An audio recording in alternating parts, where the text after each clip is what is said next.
since Ronaldo mentioned Howard, just want to take a quick moment to vent how frustrating it is getting to the mall. I was there yesterday. I had to buy some new shoes. And man, it was like there was a moat around the mall of construction. Like, no turn here, no turn here. You can't go in the back way.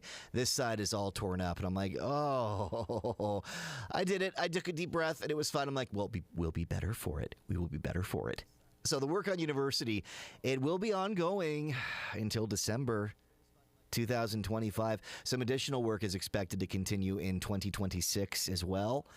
So we're not even half over yet, so just deep breaths, right? Once completed, the street will be Windsor's first complete street and will offer the best mode of transportation for pedestrians, for cyclists, and for motorists.